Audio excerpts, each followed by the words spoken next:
তারা আবার 2008 সালের পর থেকে ক্ষমতায় এসে বাংলাদেশের সকল ইতিহাস, মুক্তিযুদ্ধের ইতিহাস, শহীদ রাষ্ট্রপতি জিয়াউর রহমানের ইতিহাসকে মুছে দেওয়ার জন্য অপচেষ্টায় লিপ্ত ছিল।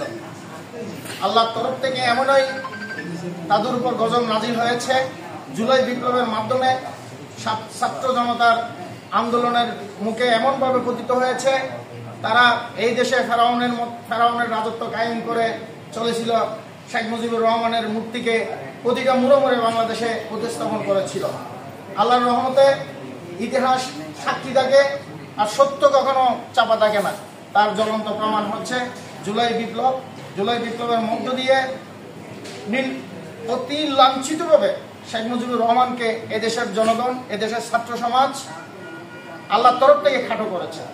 তাই প্রিয় ভাইয়েরা আমার, আমি বলতে চাই, আমার নেতা, আমার যে আদর্শে আমি বিশ্বাসী, শহীদ রাষ্ট্রপতি জিয়াউর রহমানের স্মৃতি বিজড়িত বিপ্লব উদ্যয়নকে আমাদেরকে যে কোনোভাবে হোক আগের অবস্থানে ফিরিয়ে নিয়ে যেতে হবে।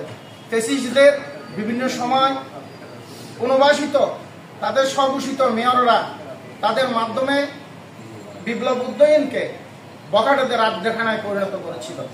এখানে যত রকমের নোংরামি, যত রকমের অপকর্ম এই বিপ্লব উদ্যয়নে চলত, এবং এখানে এমন কোনো কাজ নাই। যুবক যুবতীরা বসে নির্লজ্জভাবে এখানে চলাফেরা করত, এসব জিনিসও আমরা দেখেছি।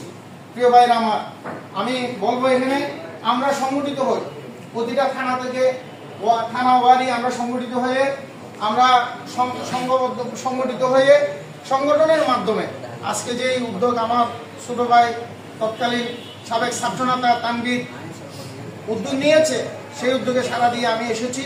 আমার বাইজিৎ থানা থেকে, আমি বর্তমানে বাইজিৎ থানার বিএনপির ভাইস প্রেসিডেন্ট, একসময় 90 ছাত্র বৃহত্তর পাঁচলাই থানা ছাত্র দলের সিনিয়র সভাপতি ছিলাম, এবং বর্তমানেও ছাত্র রাজনীতির সাথে এবং বিএনপির রাজনীতির সাথে জড়িত, এবং বিগত আন্দোলন সংগ্রামে অনেক নির্যাতিত হয়েছি। 7টা মতো মামলা আমার বিরুদ্ধে আছে, এখন আমরা মামলাগুলো খালাস পাই নাই, হয়তো সামনে কি হয় জানি না।